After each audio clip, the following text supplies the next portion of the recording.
أعوذ بالله من الشيطان الرجيم بسم الله الرحمن الرحيم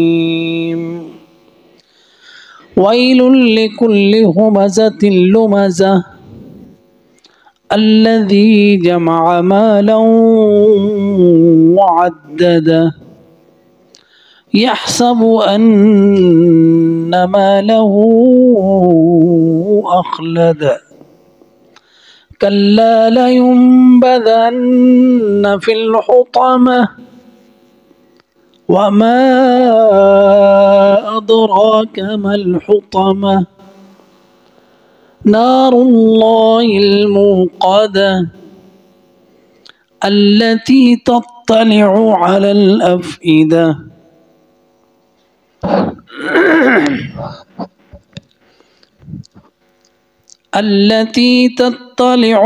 الأفئدة إنها عليهم مؤصدة في عمد ممددة صدق الله العظيم. سورة الهمزة.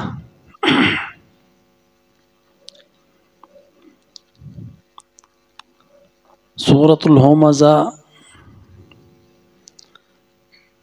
کی ابتدا کلمۃ ویل سے ہو رہی ہے، جس کے معنی عذاب، ہلاکت، جہنم کی وادی کا نام، تباہی،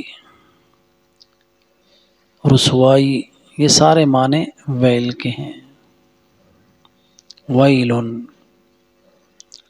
اور قرآن کی دو صورتیں ہیں جو اس لفظ سے شروع ہو رہی ہیں، ایک ہے سورۃ المطففین اور دوسری سورۃ الہمزہ.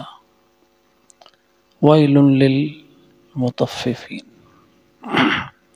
قرآن میں یہ کلمہ کئی بار آیا ہے، ویل یومئذ للمکذبین، درمیان میں، لیکن ابتدا صورتوں کی ان دو کی ہوتی ہے.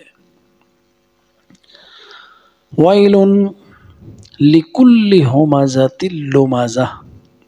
لکل، ہر اس شخص کے لیے، ہمزہ جو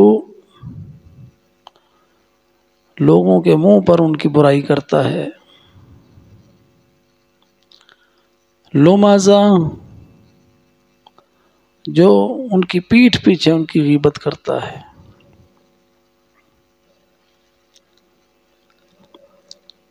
اب یہ دو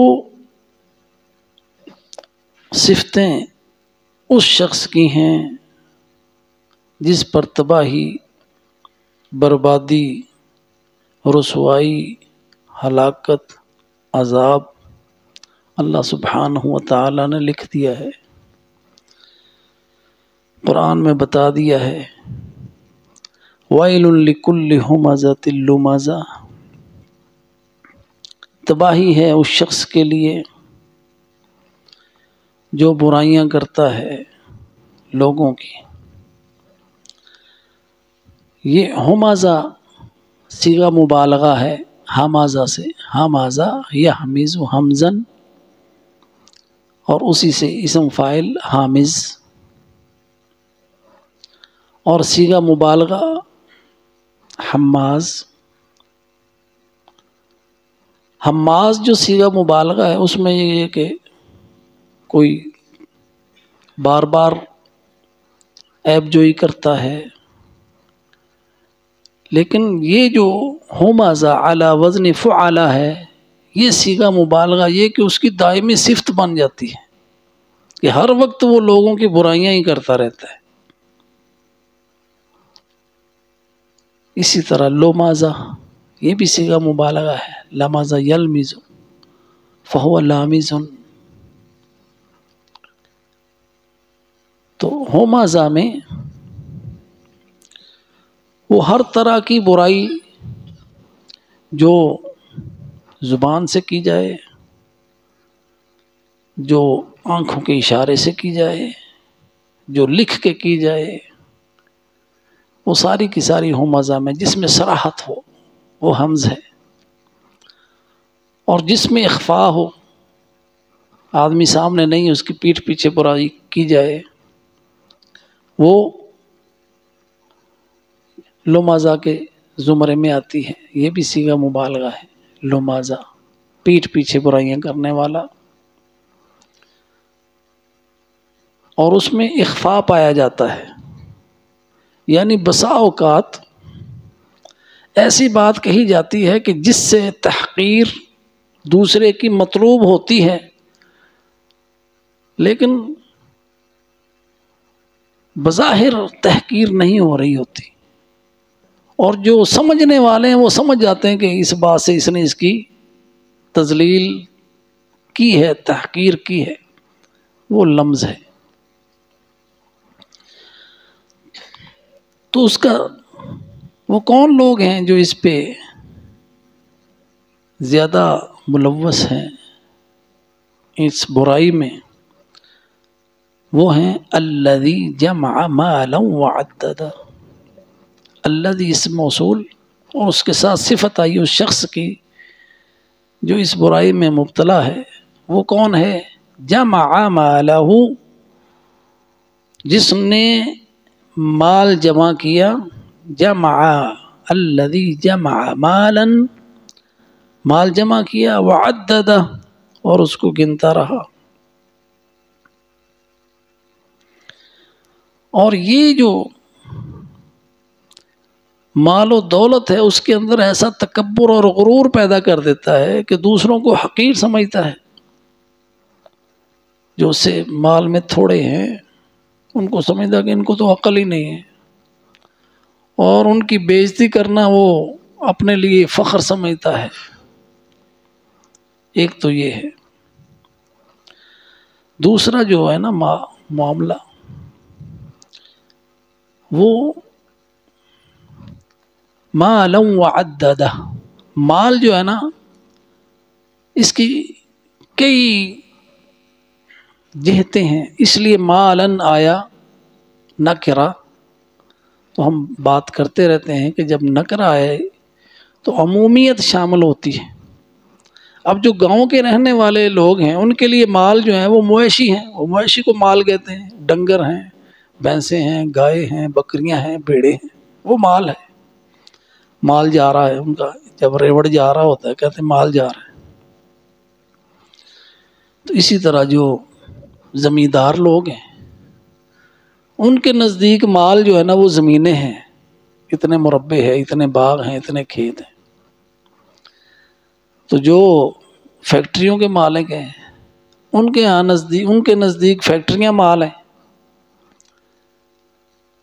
اور جو شہروں کے لوگ ہیں ان کے ہاں پیسہ وہ مال ہے۔ تو اس لیے نکر آیا مال، ساری قسمیں مال کی، مالن وعددا۔ جب پیسے کی محبت آتی ہے نا دل میں پھر وہ اسے گنتا بھی ہے۔ جب فرصت ملی کہیں کم تو نہیں ہو گیا، کہیں کچھ چوری کر کے تو نہیں لے گیا، مالا وعددا، اور اس کو گنتا ہے، شمار کرتا ہے۔ اور دوسرا معنی جو عددا کا ہے نا ایک اور ہے، وہ ہے عددا یعنی تنوع۔ وہ معنی کیا ہے کہ اس نے انواع و اقسام کا مال اکٹھا کیا ہوا ہے۔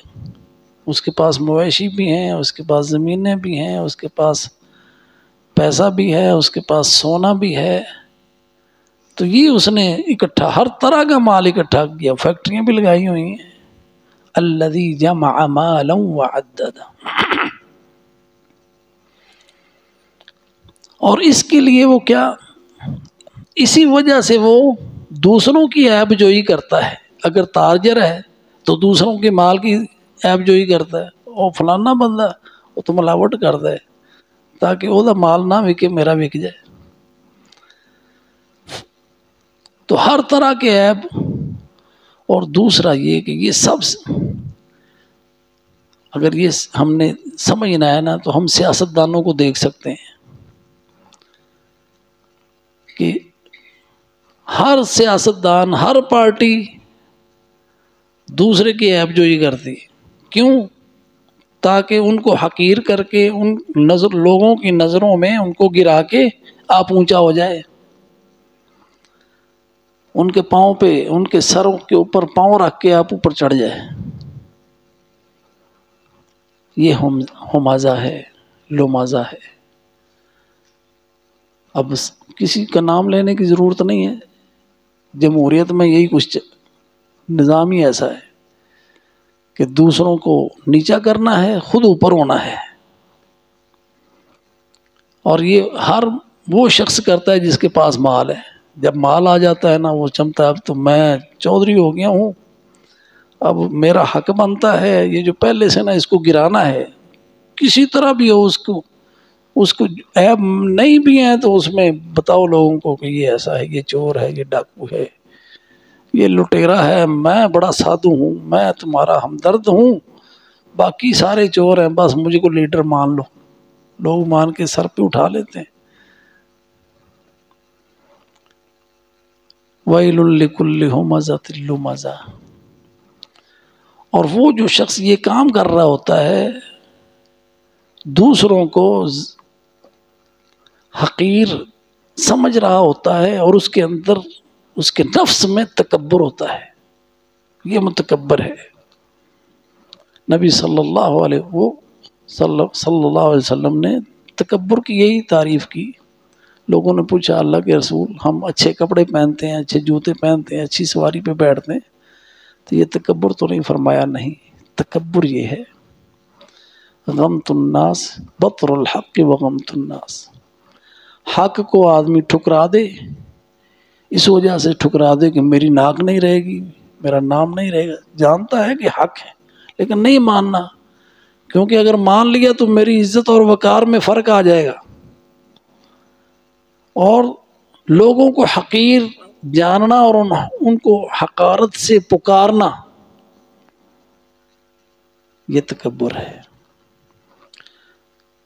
اور جب وہ بیٹھے ہوں پھر بھی ان کی تحقیر کرنا، مختلف ناموں سے ان کو ہنسی کا مذاق کا نشانہ بنانا، جب وہ نہیں ہیں تو ان کی غیر حاضری میں بھی ان کی عیب جوئی کرنا. اگر سامنے ہے تو ہمازہ ہے، اگر وہ سامنے نہیں ہے جس کی عیب جوئی ہو رہی ہے تو لومازہ ہے. الذی جمع مالا وعددہ. ایسا شخص کیا سمجھتا ہے؟ یحسب ان مالہ اخلدہ. یہ جملہ فعلیہ حال ہے. یحسب سمجھتا ہے، حالت اس کی یہ ہے، سمجھتا یہ ہے، ان مالہ کہ اس کا مال اخلدہ اس کو ہمیشہ زندہ رکھے گا. یحسب ان مالہ اخلدہ، یہ سمجھتا ہے کہ اس کا مال جو ہے وہ اس کو مرنے نہیں دے گا. یہ کس وجہ سے سمجھتا ہے؟ مال کی محبت کی وجہ سے جو اس نے جمع کیا ہے. اور کوئی اگر موت کا ذکر بھی کرے تو اس کو ناگوار ہوتا ہے، کیونکہ وہ سننا ہی نہیں چاہتا موت کا ذکر.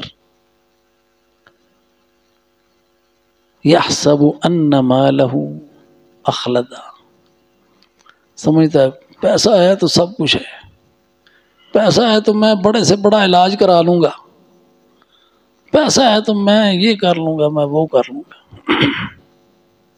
یحسب ان مالہ اخلدہ. ہمارے معاشرے میں کتنی ایسی کہانیاں ہیں. ایک دفعہ اس مسجد میں ایک بزرگ ہی تھے، کافی عمر کے تھے، اجنبی تھے. میں ان کے پاس بیٹھ گیا، میں نے کہا اپنا تعارف تو کرائیں، آپ نئے لگ رہے ہیں تو اپنا تعارف کرائیے. پھر اس نے اپنا تعارف کرایا اور کہنے لگا کہ ہماری بڑی زمینیں ہیں، ادھر میرا بیٹا اسلام آباد میں ایک افسر لگا ہوا ہے اور ایک بیٹا جو ہے نا وہ بیمار ہے. پھر اس نے ایک کہانی سنائی. وہ کہانی کیا تھی؟ کہتا ہم اپنی زمینوں پہ جا رہے تھے تو چھوٹا بیٹا تھا میرا، بیوی تھی، آگے میں تھا، پیچھے بیوی تھی، اس کے پیچھے ہمارا بیٹا تھا. وٹ ترے جانے سے، وٹ سمجھتے نا، پگ ڈنڈی. تو بیٹا جو ہے وہ گر گیا کھالے میں، تو ہم آگے باتیں کرتے کرتے چلے گئے، ہمیں پتہ ہی نہیں چلا کہ وہ ادھر کھالے میں گر گیا ہے۔ تو تھوڑی دور جا کے ہم نے پیچھے مڑ کے دیکھا تو بچہ نظر نہیں آیا، پھر واپس پلٹے، واپس آئے، دیکھا تو ڈوب کے مر گیا ہے۔ تو ہمیں بڑا افسوس ہوا، خیر اٹھا کے گھر لائے۔ تو اب اس کی جو ماں تھی نا وہ بیان کر رہی تھی، تم بیمار ہو جانتا ہوں، اہیں تیرا علاج کراؤں دے، تو اس طرح کی باتیں کر رہی تھی۔ کہتا مجھے اسی وقت کھٹکا ہوا کہ اس کو ایسی باتیں نہیں کرنی چاہیے۔ خیر 1 سال بعد ہمارے ایک بیٹا پیدا ہوا جس کی کمر میں ایک دانہ سا تھا، پھوڑا سا تھا۔ تو ہم اس کو علاج کرانے کے لیے لے گئے، ڈاکٹروں نے کہا کہ اس کا دھڑ جو ہے نا وہ مفلوج رہے گا، ہمارے پاس اس کا علاج نہیں۔ ہم نے پاکستان کے سارے ڈاکٹروں سے رجوع کیا، کراچی لے گئے، جہاں ہمیں پتہ چلا، لیکن ہم بہت پیسہ خرچ کرنے کے باوجود اس کی بیماری دور نہیں ہو سکی۔ اب وہ جوان ہے اور مفلوج ہے۔ تو انسان بسا اوقات غلط فہمی میں ایسی بات کرتا ہے جو حقیقت سے بہت دور ہوتی ہے، تو ایسی بات انسان کو نہیں کرنی چاہیے۔ یہی اس انسان کا حال ہے کہ مال سے میں سب کچھ کر لوں گا، یحسب ان مالہ اخلدہ، سمجھتا ہے کہ اس کا مال اس کو موت سے بچا لے گا، ہمیشہ زندہ رکھے گا۔ کلا، ہرگز نہیں۔ لَيُنبَذَنَّ فِي الْحُطَمَةِ، ضرور اس کو پھینکیں گے حطمہ میں۔ اب جو لفظ لَيُنبَذَنَّ ہے نا، اس کے اندر ایک تو لام تاکید کا ہے، دوسرا نون شد والا تاکید کا ہے۔ اور نبذہ کیا ہوتا ہے؟ نبذہ وہ چیز ہوتی ہے جو انسان حقیر سمجھ کے پھینک دیتا ہے، نبذہ پھینک دینا۔ تو یہاں پہ لفظ لَيُنبَذَنَّ، ہم اسے پھینک دیں گے حطمہ میں، کیونکہ یہ جزا ہے عمل کی۔ وہ لوگوں کو حقیر سمجھتا تھا نا، تو وہ خود حقیر ہے۔ فی الحطمہ، اللہ نے داخل کا نہیں کہا، ڈالنے کا نہیں کہا، پھینکنا۔ ہم وہ پھینک دیا جائے گا، لَيُنبَذَنَّ مبنی للمجہول کا صیغہ ہے، ضرور پھینک دیا جائے گا فی الحطمہ، حطمہ میں۔ جیسے ہم کھجور کھاتے ہیں نا، تو بعد میں گٹلی جو ہے اس کو پھینک دیتے ہیں، یہ نبذ ہے۔ لَيُنبَذَنَّ فِي الْحُطَمَةِ، حقیر سمجھتے ہوئے پھینک دیتے ہیں نا، اسی طرح اس شخص کو حطمہ میں پھینک دیا جائے گا۔ حطمہ، وَمَا أَدْرَاكَ مَا الْحُطَمَةُ، اور آپ کو کیا معلوم، یا آپ کو کس نے یہ معلوم کرایا کہ حطمہ کیا ہے؟ تو قرآن میں جہاں پہ وَمَا أَدْرَاكَ مَا الْحُطَمَةُ، یعنی یہ انسان کی فکر سے کہیں اوپر کی بات ہے، سوچ سے انسان سوچ بھی نہیں سکتا۔ جہاں پہ وَمَا أَدْرَاكَ آتا ہے نا، اس کا معنی یہ ہوتا ہے کہ انسان کی عقل وہاں تک کام نہیں کرتی، اس لیے اللہ خود بتاتا ہے نار اللہ الموقدہ۔ وہ حطمہ کیا ہے؟ وہ نار اللہ ہے، اللہ کی آگ، الموقدہ، بھڑکائی ہوئی۔ نار اللہ، الحطمہ کس لیے آیا؟ اس لیے کہ وہ لوگوں کے دلوں کو توڑ رہا تھا نا، تو حطمہ توڑنے والا، جیسی کسی کے اعمال ہوں گے ویسی سزا ہوگی۔ وہ لوگوں کو حقیر سمجھتا تھا، لَيُنبَذَنَّ، پھینک دیا جائے گا حقارت کے ساتھ۔ وہ لوگوں کے جذبات کو ٹھیس پہنچاتا تھا نا، حقارت سے ان کو حقیر سمجھتا تھا، ان کو ذلیل کرتا تھا، ذلیل خود ہے وہ. لَيُنبَذَنَّ فِي الْحُطَمَةِ، لوگوں کے جذبات کو توڑتا تھا، اس لیے اس کو عذاب بھی فی الحطمہ، حطمہ میں. اور فی ظرفیہ آپ کو بتایا جاتا ہے، فی حرف جر ہے، اس کا معنی ظرف ہے، مکان. حطمہ کے اندر غرق. اور وہ حطمہ کیا ہے؟ نار اللہ، اللہ کی آگ ہے. تو نار کا اضافت اللہ کی طرف، یہ اس کی فخامت کو ظاہر کرتی ہے، اس کی بڑائی کو. اور لفظ جلالہ میں جو روب اور جلال ہے نا، وہ اللہ کے سب اسماء سے وہ بڑھ کے ہے اللہ، اور کسی کا نام نہیں ہے اللہ. نار اللہ، وہ اللہ کی آگ ہے. الموقدہ، ساتھ میں اس کی صفت الموقدہ آئی. تو آگ تو خود ہی بھڑک رہی ہوتی ہے، تاکہ ذہن میں یہ نہ آ جائے کہ ٹھنڈی ہوئی ہوگی، انگارے بن گئے ہوں گے. موقدہ یعنی مشتعل ہے، اس کے شعلے جو اس وقت جب شعلے ہوں تو آگ اپنی جوبن پہ ہوتی ہے. نار اللہ، شعلوں والی آگ ہے، نار اللہ الموقدہ. اور وہ آگ کیسی ہے، اس کی صفت کیا ہے؟ اس میں موصول کے ساتھ اس کی صفت آئی التی تطلع علی الافئدہ، جو پہنچ جاتی ہے دلوں تک. یعنی اس کے حرارت دلوں تک، دلوں کو ڈھانپ لے گی، دلوں تک پہنچ جائے گی. کیا معنی دلوں تک پہنچ جائے گی؟ یعنی دل تو اندر ہے نا، اس کے اوپر کتنا کچھ ہے، ہڈیاں بھی جلائے گی، گوشت بھی جلائے گی، اور دل سب سے حساس ہے، اس کو بھی جلائے گی. یہ سزا کس لیے ہے؟ کہ یہ شخص لوگوں کے دل جلاتا تھا نا، اس لیے اس کو یہ سزا ہے. ایسی سزا ملے گی التی تطلع علی الافئدہ.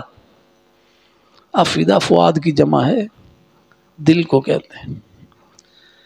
انہا علیہم موصدہ، بے شک وہ آگ ان کے اوپر، علا علوف سے لفظ ہے، مسلط ہے ان کے اوپر، ہر طرف سے ان کو گھیرا ہوا ہے. موصدہ، بند ہے. آگ کی حرارت ویسے ہی زیادہ ہوتی ہے، لیکن اس کو جب بند کر دیا جائے، جیسے تنور کے اندر ہے، اس کو تنور کا ڈھکن بھی بند کر دیا جائے تو اس کی تپش میں اضافہ ہو جاتا ہے. اس لیے فرمایا وہ آگ ہر طرح سے ان کے اوپر بند ہے. نار اللہ الموقدہ التی تطلع علی الافئدہ انہا علیہم موصدہ فی عمد ممددہ. فی عمد، عمد ستونوں کو کہتے ہیں، ممددہ لمبے لمبے بڑے بڑے ستونوں میں آگ ہوگی.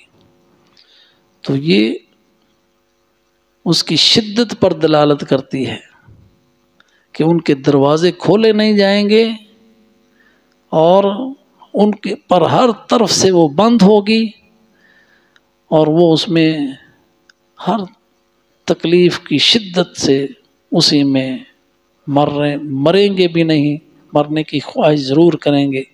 تو یہ اللہ کا عذاب ہے، والعیاذ باللہ.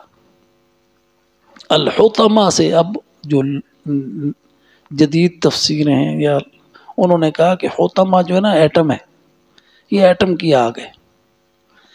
اور ایٹم جب چلتا ہے نا، جب اس کو جو پھاڑا جاتا ہے تو پہلے اس کا ایک ستون بنتا ہے اونچا، جیسے درخت کا تنا ہوتا ہے، اس طرح اس کے عمد بنتا ہے، پھر اوپر جا کے درخت کی شاخوں کی طرح اوپر جا کے پھیل جاتا ہے.